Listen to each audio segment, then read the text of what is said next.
Good afternoon, everyone, and a warm welcome to today's webinar. The webinar's title today is Impact Assessment, Driving Efficiency in CSR Implementation.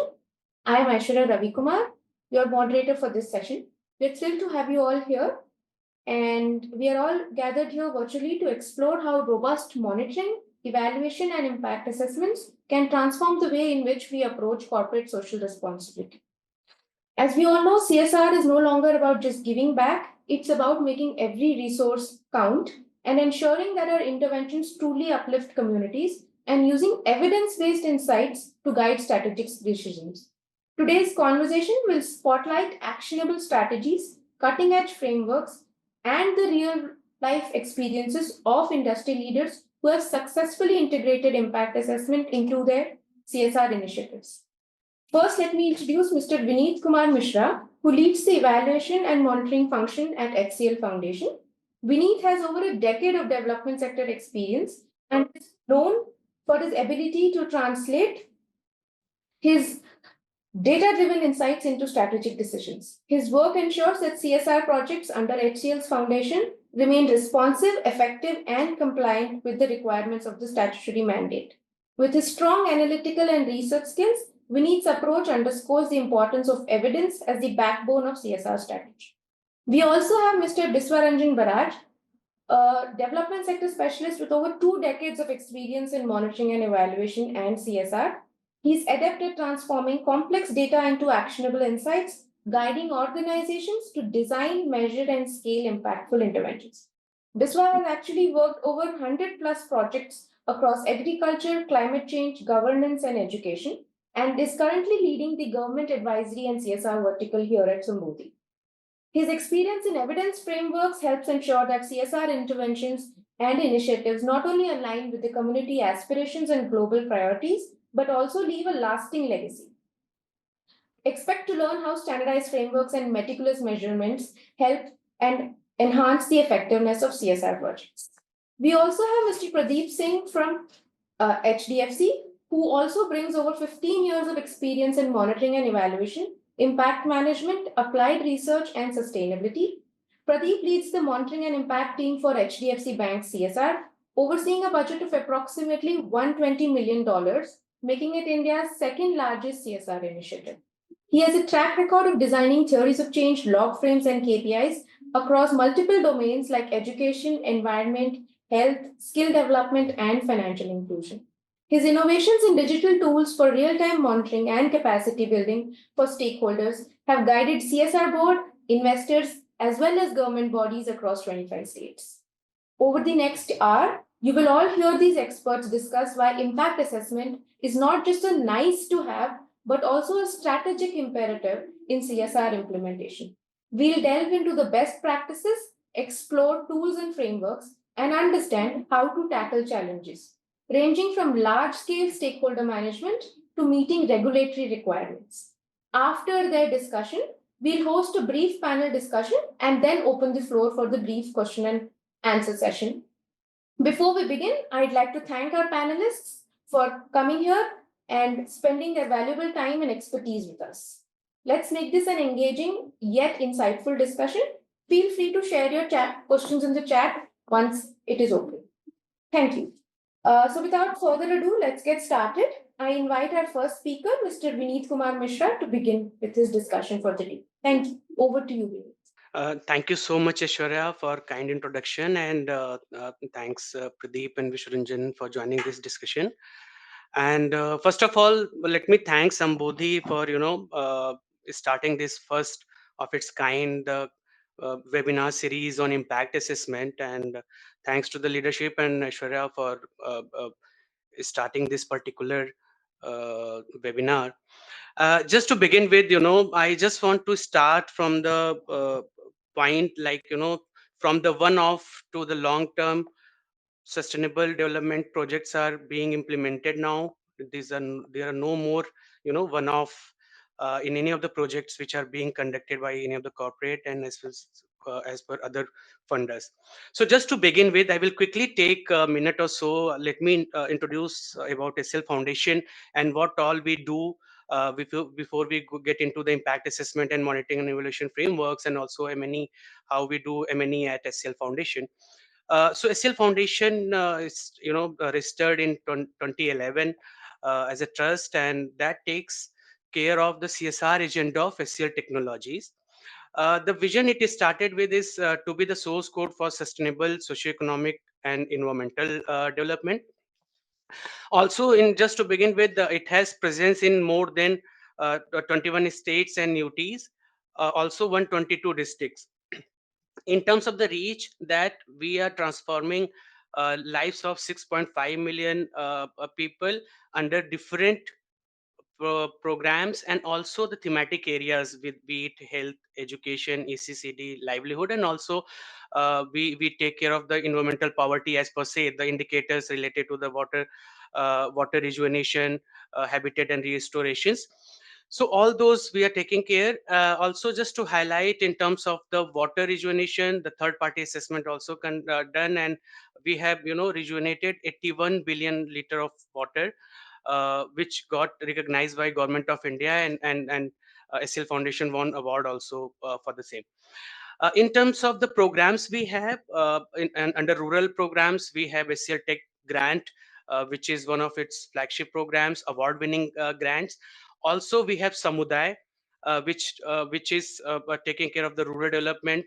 Earlier, it was in Hardoi. Now it has scaled after creating the source code in the rural setup, and also it has been scaled into the geography of Tutukudi in Tamil Nadu state.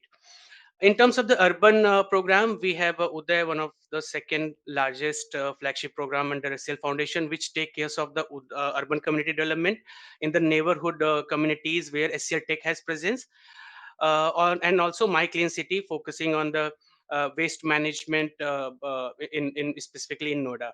In terms of the environmental action, as I mentioned, the indicators related to the planet. Also, we have a flagship program of Harit, which take care of all the indicators and the interventions under environmental actions. In terms of the special initiatives, we also have Sports for Change, a Power of One, My Heart, and Academy. So we'll discuss once we get into the details. Just to begin with that, how we do monitoring and evaluation, and also for that matter, that how we are capturing our interventions progress on ground. So just wanted to highlight here that we have a very proper framework in place at SL Foundation. Like it all starts from the need assessment on ground, where it not only includes the secondary sources but also primary sources on ground basis, that RFP is developed. It is published in the various sites, and through our internal database, uh, uh, uh, uh, through our internal database to all the fraternity, the civil society organizations.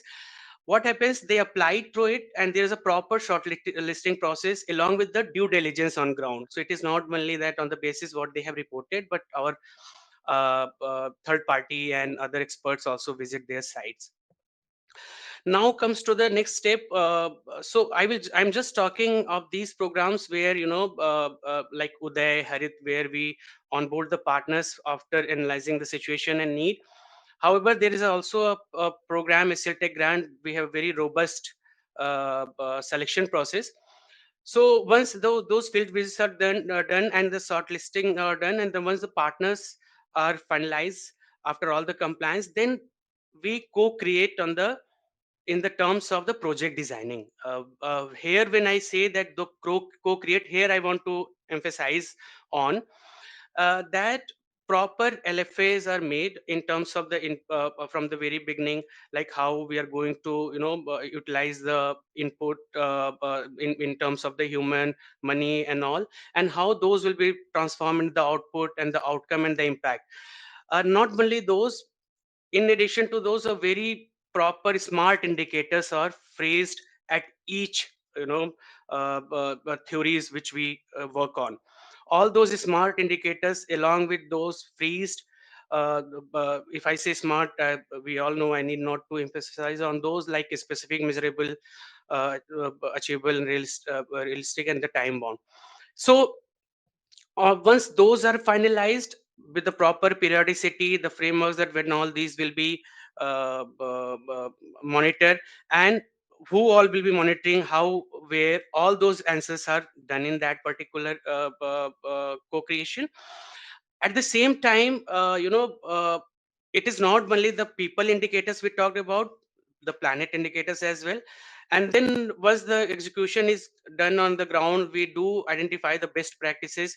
We do the convergence meeting among all the partners organizations, and also with the other stakeholders, not only the organization but also the other stakeholders. And we do track the details of all these which are agreed upon.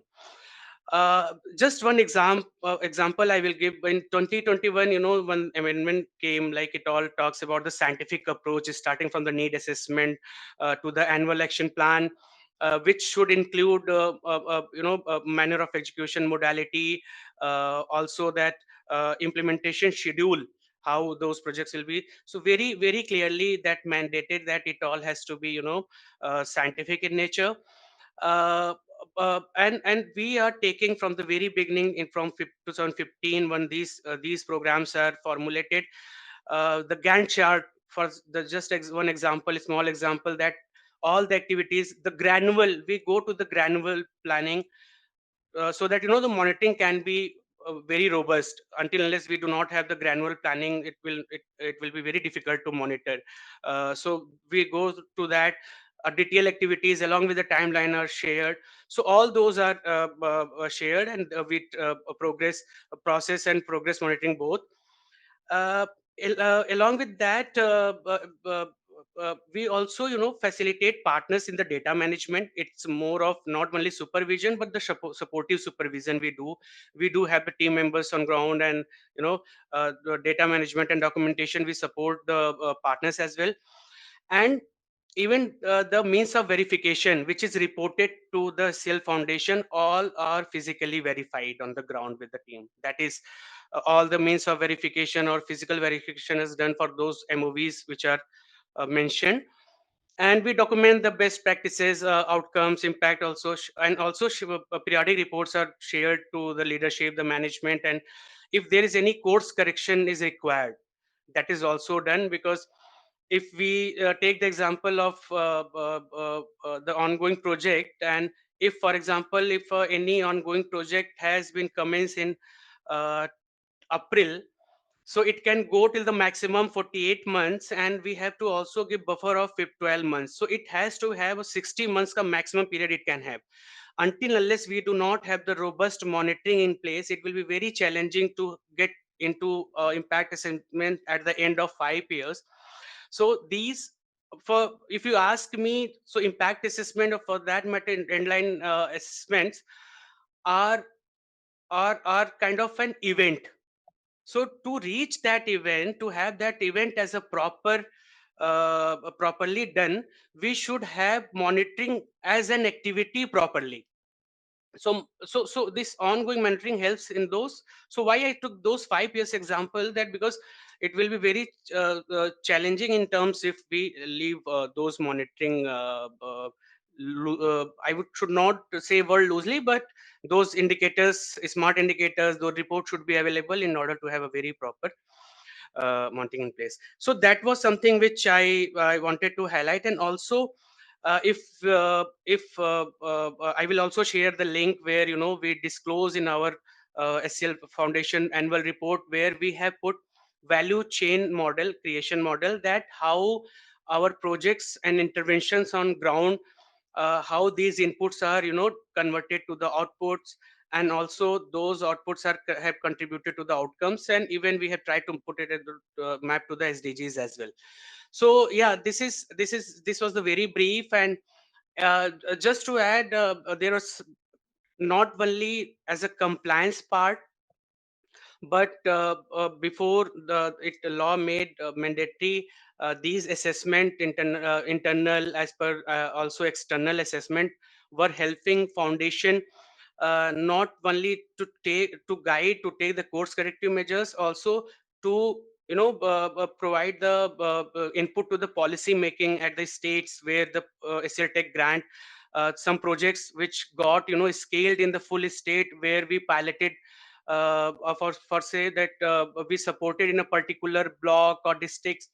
Those got scaled post the successful implementation, and at the once the outcomes are seen, those are scaled in the other geographies, and the state has adopted it. So those sustainable models are also there available in this. So I will stop myself, and maybe we'll try to hear from the others also, and then I would like to contribute if what all I can contribute. Thank you. Thank you so much, Vineet, for such a detailed description of all the activities that are taking place at HCL under their CSR initiatives. And now, in interest of the time, we'll move on to the second speaker, which is Mr. Biswaranjan Baraj. We are waiting to hear from his vast experience in the field of monitoring and evaluation and impact assessment. Over to you, Biswaranjan. Thank you, Aishwarya. Thank you, Vineet, for explaining the types of monitoring and evaluation HCL is doing. I'm sure Pradeep will have similar stories to share for HDFC. The monitoring and evaluation has become an integral part of implementation process of all CSR projects, which is a very good sign. And while we are getting any findings from the impact assessment, we should also understand what is the approach and methodology has been used, whether that's proper, whether that is unbiased, how the data collection has happened and analyzed. All these things which are essential part of any monitoring and evaluation should be understood and before arriving at a conclusion. That's why suitable approach and methodology play a very critical role in monitoring and evaluation, and which should be less biased and also should be practical. Because in CSR project implementation, the cost and time is another the sensitive matter which also should be taken care of while deciding the approach and methodology for the evaluation. And recently, corporates have gone beyond this compliance while conducting the monitoring and evaluation. That's because of it is the monitoring and evaluation is being treated as learning to take corrective measures to better implement the CSR program.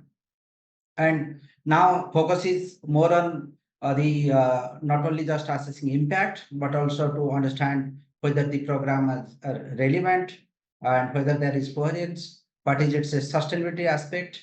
And also nowadays, the equity gender aspects are being increasingly this focused on.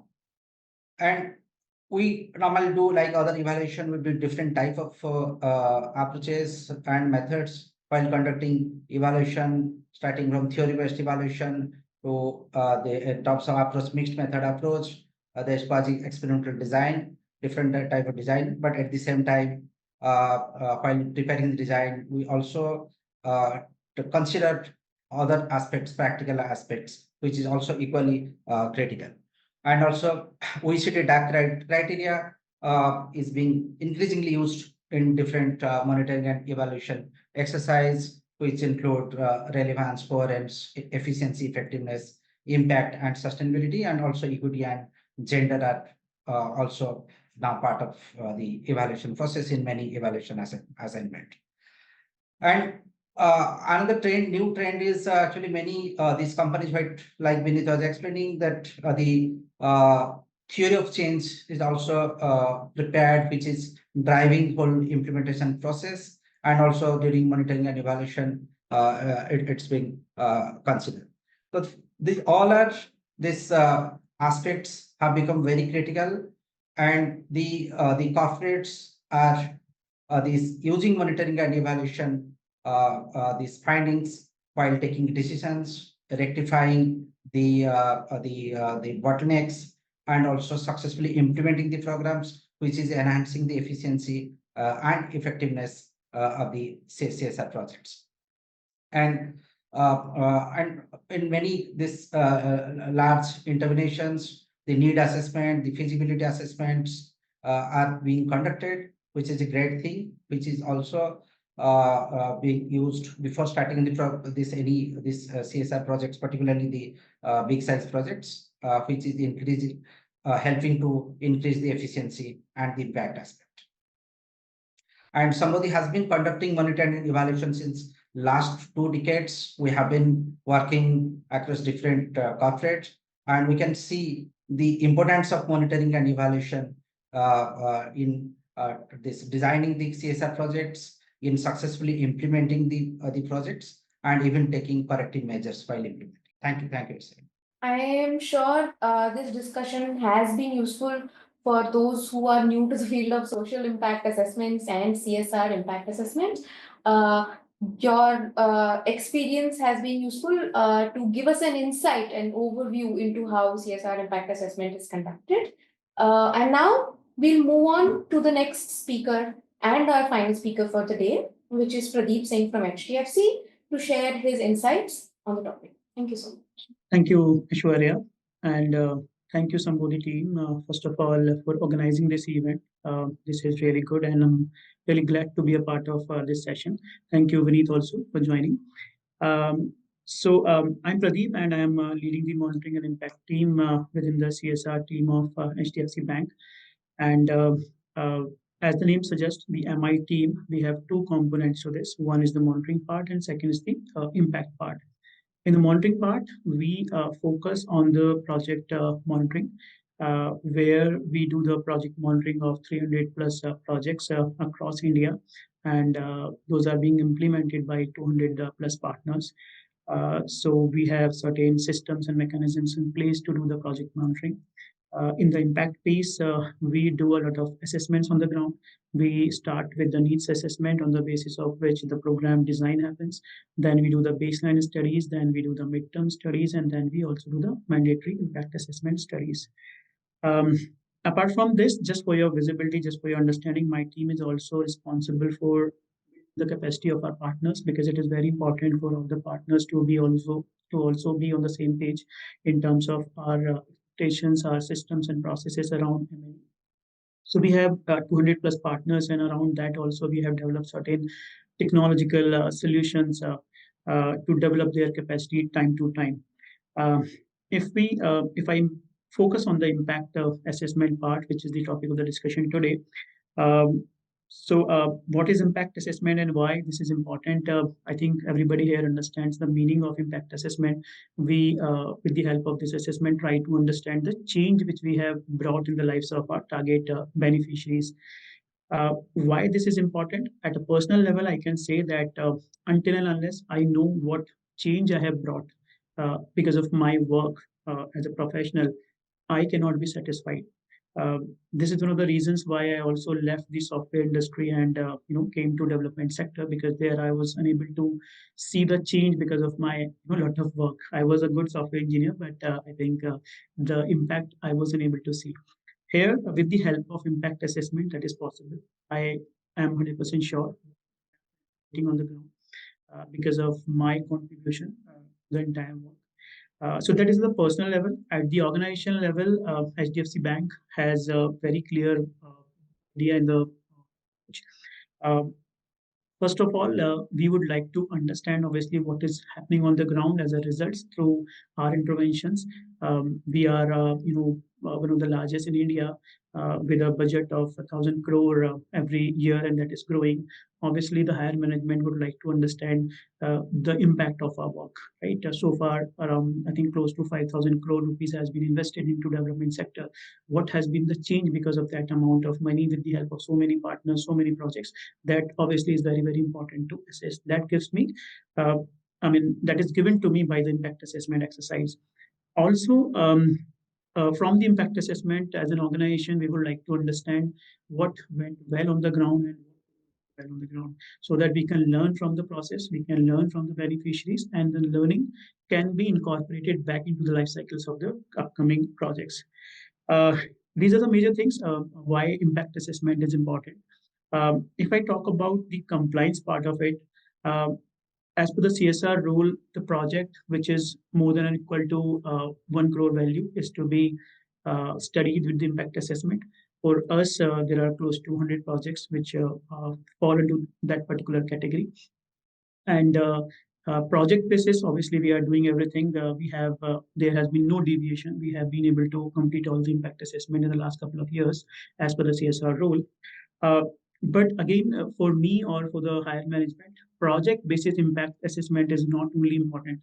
It is important to look at the aspect of and the nuances of one particular project and the impact we have created, let's say, in the Northeast region or in Ladakh region, because of one very unique kind of project in the lives of the beneficiary. That is important to know, but at the same time, at the broader level, I would like to know what has been the impact because of my 300 plus projects and with the help of 200 plus partners. That job is not very easy. That is definitely tricky. When we are doing project basis assessment, our focus is project basis only. We can look at the nuances, we can look at the nitty gritty of the project, the beneficiaries, and the type of intervention we have done. But when I look at 300 plus projects, I have to have a set framework, right? I have to have different things in place. I have to have KPIs defined. I have to clearly define the indicators on which the baseline assessment is to be done, on which the impact assessment later on is to be done. Everything should be very, very crystal clear to me. There is definitely operational part of it, which is challenging to do the assessment of 100 projects for impact and similar number of projects for needs assessment, similar number of projects for baselines and midterms. In all, this can become 300 projects study in one financial year. Operational part definitely is challenging, but we have been able to do that. But the other part, which is also very, very important and very, very challenging, which is making sense of all of this work. So we can obviously do this work with the help of many, many research partners. Sambodhis are one very important partner in this particular work. But we have other partners also. And when I'm receiving the reports of, let's say 10 partners about 100 projects or 80 projects in one quarter, I have to make sense of that whole, that data. And I have to make sense not only for myself, but for the higher management also, because every quarter we have to make the presentation of our work to the board of the bank where the top most people, including the MD, DMD, and chairperson sit. Uh, that part is the most challenging part. Maybe on that I can speak later on how to make sense of so many reports and how to make sure that we are learning in a systematic way from these reports, from the baseline needs assessment, impact assessment specifically. Then I can also talk about the operational part of it in order to get these things done. As Viswa also mentioned, it is also important to not only look at the numbers, look at the overall approach end to end. This will include standard frameworks, as I said earlier, standard KPIs, standard research methods, standard research agencies, in the sense we should know which are the right research agencies which can actually do the work timely and as per the quality. A set methodology has to be there. So along with the OECD, we now actually have XOECD, in which we have added few more parameters: standard sampling, budgeting, data collection monitoring, and then report structure, which also is to be standardized. Otherwise, one agency will give me report in one particular format, other agency will give me in some other format. It will be difficult and impossible for me to the consolidation of all of that work. So there are definitely many, many things which we have done in our system, which I can speak about later in the session. But this is just to give you a brief of what we are doing in the impact assessment space. Thank you, Aishwarya. Thank you so much, Pradeep. It was refreshing to see not just the successes of CSR implementation and impact assessment, but it was also nice to see that you also spoke a lot about what are the challenges in the field, because this is something that we all are encountering, and I think the attendees today are also looking forward to understanding how to navigate these challenges. So thank you so much for that. And now we will quickly, without further ado, begin the discussion. So my first question is actually for Vineet. You spoke about how the work done by HCL and certain projects or initiatives at the HCL portfolio have been actually scaled up and adopted across the state, or they have actually become a part of the policy mandate of a specific government. say for instance. And I think that would be something very useful for all of us here to understand that what were those projects, and what would actually help us understand is what worked and what is the difference that is actually helping you to scale up something that was started by HCL and that's being adopted by all the other stakeholders. Sure, Aishwarya. So, just to begin with the project I will talk about. So, there was a one project with Cine in West Bengal we have done that was the project was creating community-based safety nets for better health and nutrition outcomes. It was basically to make sure that the outcome for the malnourishment and all those.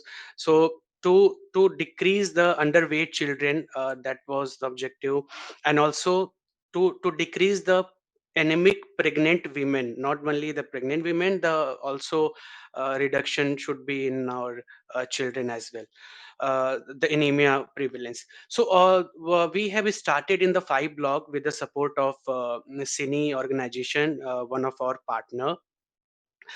So that was there, and the results shown against the baseline was there was a detailed reduction. I will share the report also with all, in terms of the percentage anemic pregnant women, percentage of underweight children.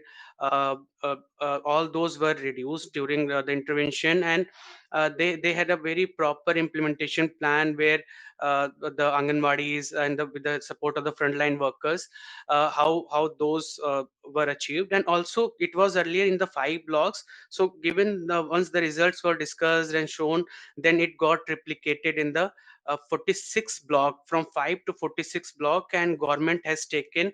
And just to highlight that, they had trained 1 lakh, 10,000 frontline workers through the trainings, and that reached out to close to 1.4 lakh pregnant women. So this was one of the example. In terms of the other project I want to highlight was Mail Joel.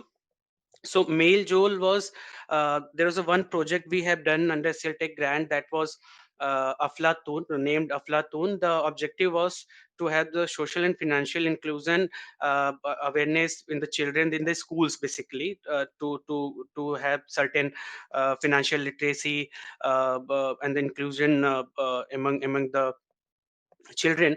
And it was earlier, the project was implemented in 1300, sorry, it was in 700 schools in 3 states of UP, Maharashtra and Jharkhand. So once the results were published and discussion were happened, these particular project got scaled to the 1300 government primary school in the Chhattisgarh.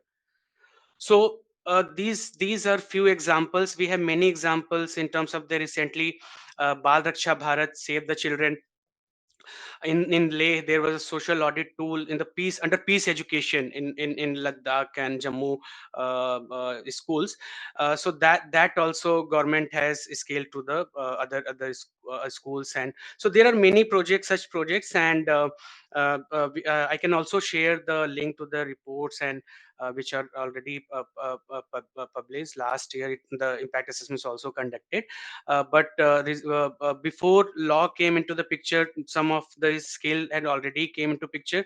So I just wanted to highlight this, as Biswa and also Pradeep mentioned, that now this impact assessment is not only for, it is beyond compliance. So if you see that, it is an integral part of the project designing, and it is feeding into the project designing, and also it is helping the management and the leaders to take the decision whether what is working, what is not, where to invest more, where to, there is a need of further probe and all. So all those are taking in place. And again until less the proper baseline, so few challenges which we discussed, the proper baseline is very much needed, and the pace, I like one sentence when Viswa started, Viswaranjan, that yes, there is a time. Since see, project is all, it's a function of budget and time. So time is a very crucial factor in terms of the CSR projects. and there is no, the so time has become a very crucial factor in the CSR project. So baseline, if you see the large developmental projects and all, we give some 4 to 6 months for the entry point activities. I'm not sure how much we can give under these projects to 6 months to 12 months for the entry point activities. Just one example, I'm telling it to you. So at the same time, these has to be very thoroughly, and now coming this in 2021 amendment, it has to be very clearly defined ongoing, and that can't go beyond 3 years plus 1 year of commencement also. So all those aspect has to be taken into place. In terms of standardization, which Pradeep also highlighted. In, like, there's a need that I also understand, that there's a need, like, if any project under RM and CHA, for example, so under impact assessment, these all are the indicators it has to report against. Like we have GRI for the businesses, right? So if those kind of, I'm not sure that, because I understand that this will again, there's a one passion and all comes under the CSR projects and all, like that it will overburden the team, and they can push, they can come back like these many standards. But at the same time, it is important to have a consistency consistency across, because if you see the report also, the expenditure which is being done in health and education, close to 50% of expenditure is done. So there is a need of this. And also one consortium, I understand that there is a need, like if you see that in the planning, if you see the report of the expenditure, there are certain state the data is skewed in terms of the investment in the certain states. But there is a need to look at those. There should be some guideline to those also. At the same time, those, if for example I mentioned, I will not repeat. So those standardization is also important, which I also feel what you are saying. I think those reports will definitely be useful for all the attendees to actually go back and see how the scaling is done and how exactly CSR projects are being implemented.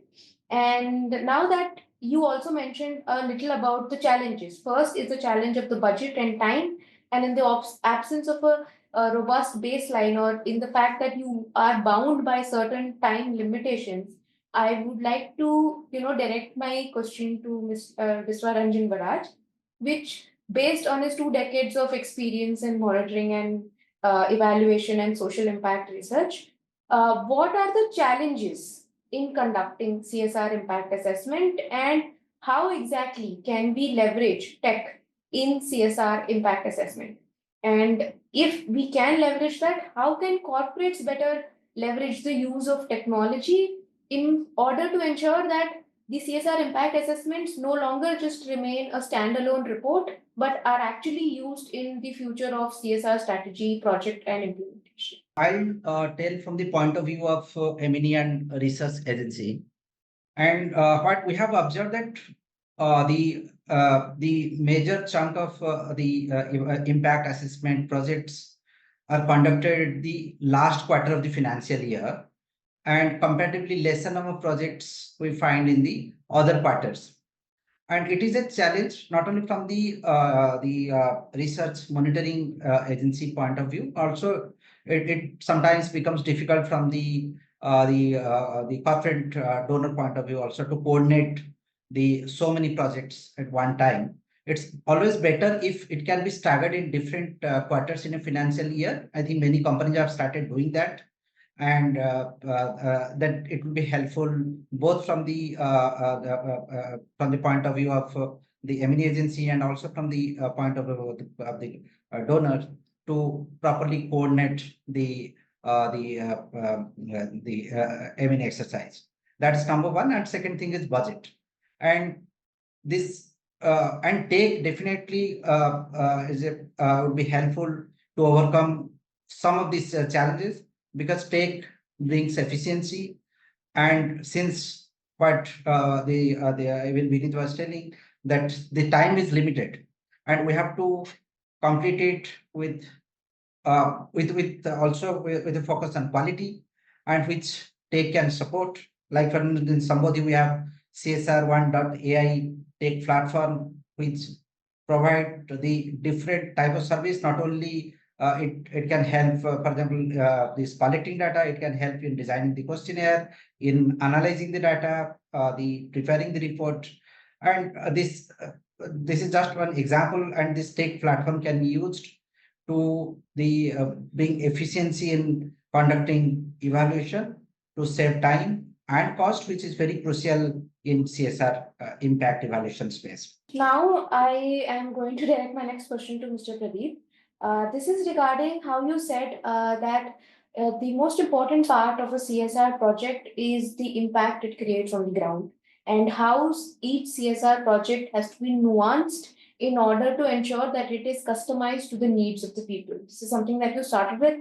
And in large scale CSR projects, given that HDFC has one of the biggest CSR projects across the country, what I would like to hear from you is that what are the strategies that you have found which are most effective in tackling a diverse and engaging stakeholders, which diverse right from local communities to implementing partners, because you also mentioned that you work with over 200 implementation partners, as well as monitoring and evaluation agencies and regulators, given that you are working in a very regulated form of project implementation. How exactly do you tackle this? Thanks, Ashwarya.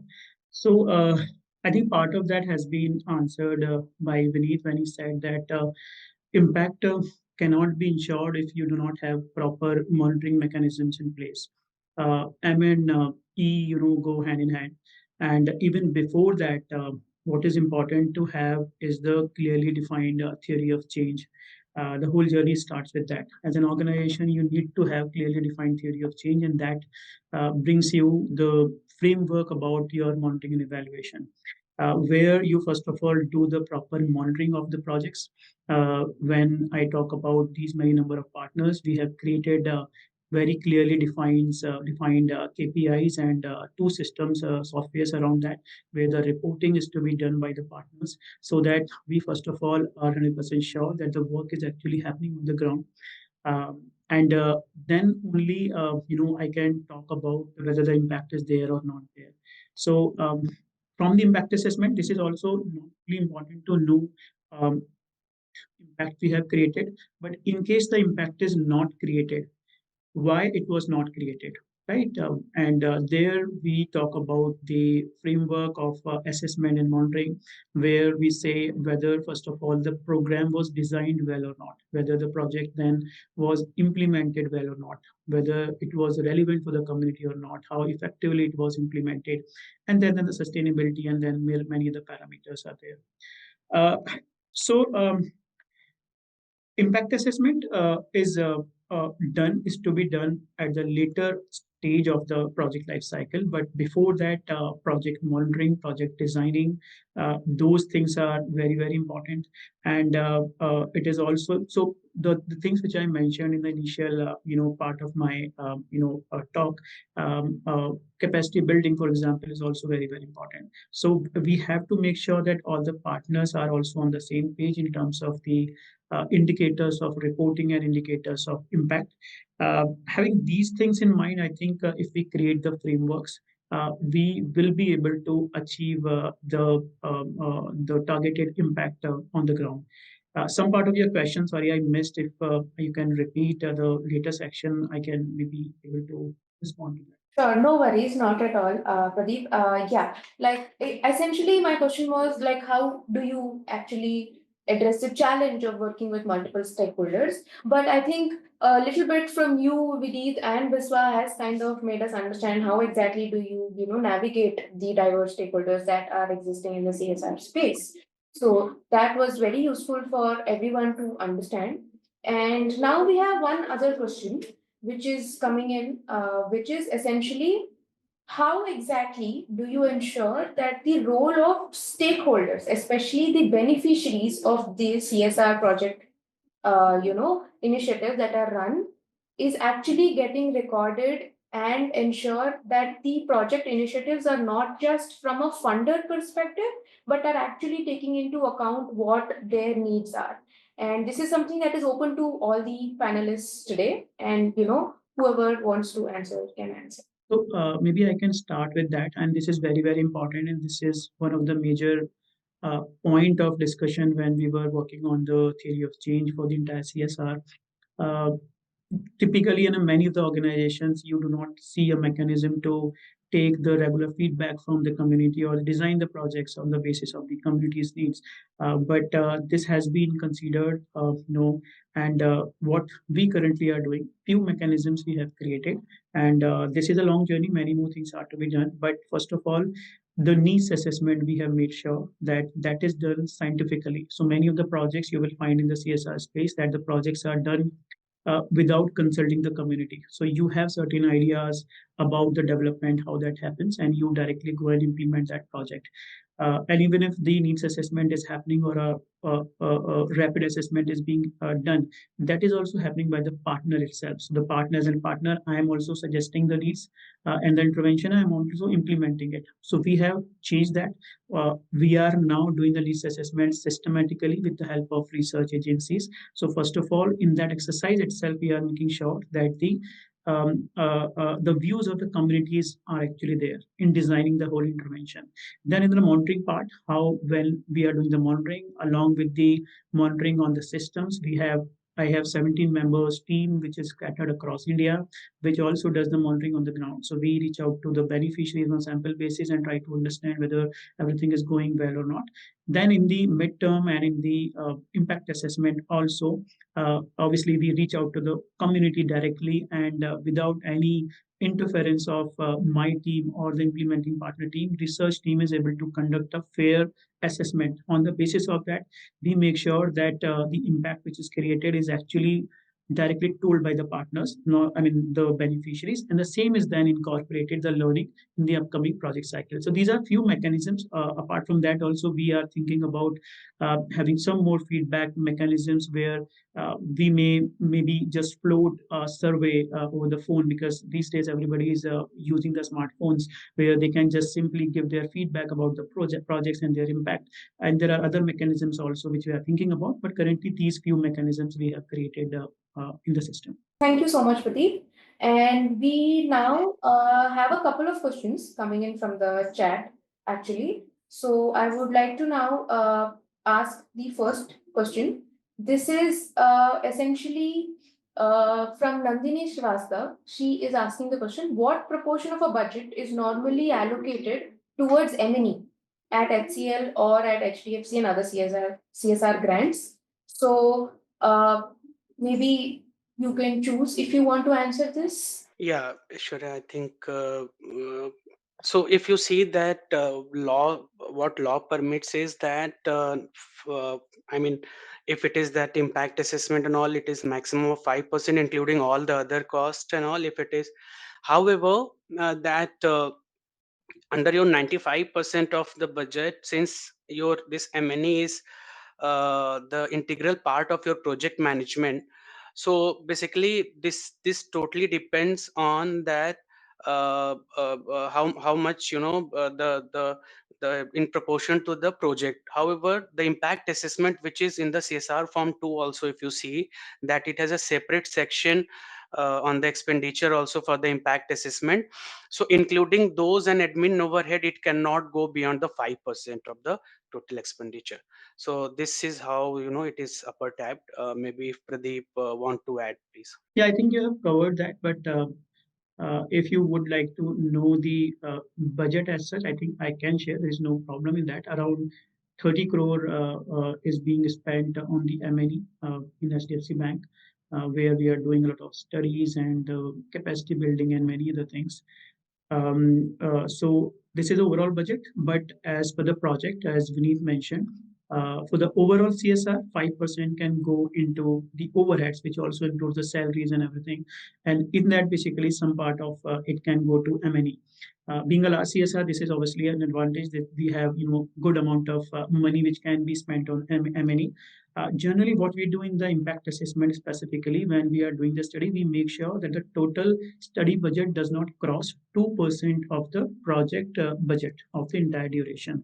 But within that, we are comfortable, and generally, I think we are able to do those assessments. In case of exceptions, we take additional approvals, and then we do it accordingly. Thank you so much, Vineet and Pradeep.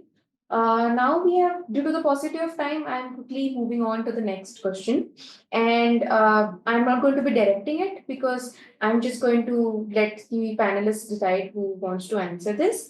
Another question that's come in is, have there been instances where the impact of CSR initiatives was difficult to quantify? And if so, what were the steps taken to address and improve this measurement? So I think we are coming back to something that we have already discussed, but it would be great if there are certain examples that any of you would like to share. Quantification is always very, very difficult. This is the most difficult part in impact assessment because of different reasons. First of all, when you are assessment, you are talking to the beneficiaries on their baseline as well as the end line, right? Because now we have started doing impact assessment. CSR is also new. Earlier, there were no baseline condition, analysis were being done. So when my team is going to the ground, or research team, you have the visibility of, quantified impact, not quantified end line basically, but you do not have the visibility on what was the scenario before the project implementation. So whether you talk about their income or input costs for farmers or output of the farmland, the current condition you know, but the earlier condition you do not know. So in order to quantify that change, basically the earlier income was 5,000, now the income is 10,000. You need to know the baseline, which is difficult. So what happens is we generally depend on the recall method. We ask the person, what was your income 5 years back and what is the income now? Or in the basis of certain other question, we try to quantify that. But it is not always a very scientific way. I mean, it is scientific in a sense, it is recall method which is recognized, but it is difficult to gauge the exact amount of income which might have increased because of our work.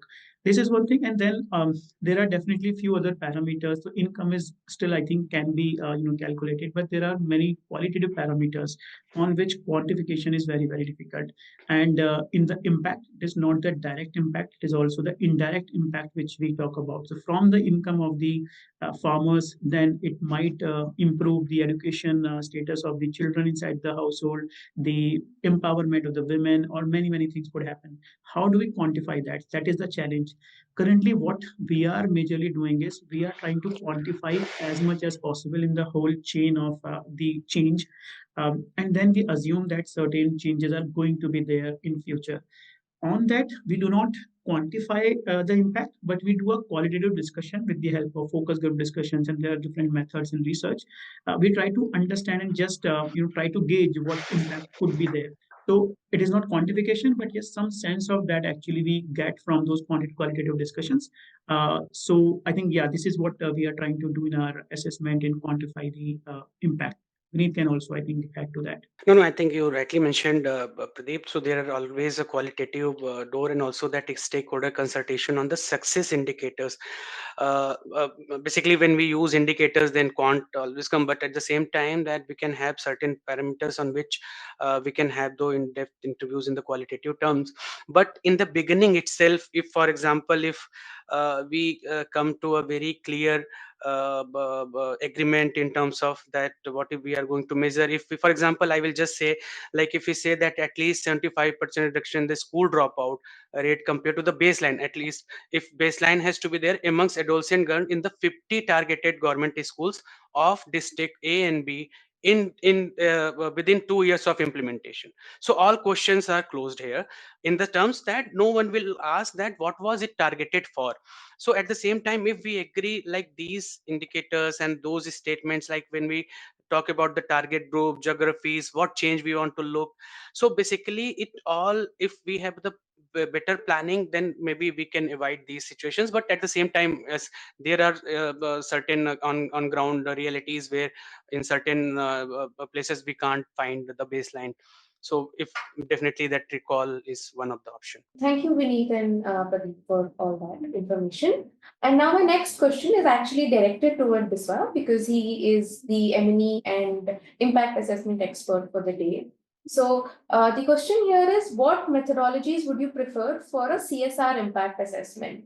Now, I think what would help people understand is what are the major approach and methodology for conducting a CSR impact evaluation, and given the dynamic and diverse nature of CSR projects, how are these approaches and methodology to conducting an impact assessment evolving with the needs of the space that we are working in? Thank you for the question. I think considering it will take some time to explain, but considering time, I'll be brief. Already have discussed because it's very difficult to suggest one method because it depends the nature of project, the situation, and a lot of things. But normally we use maybe quasi-experimental design or theory-based evaluation, and normally nowadays we are increasingly using mixed method approach, integrating both quantitative and qualitative findings.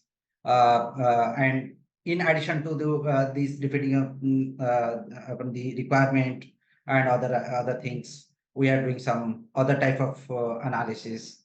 And we're also, if for example some of the findings we have to focus on, which will get from qualitative this research, we can this add some other this type of this research methodology, but broadly we use this.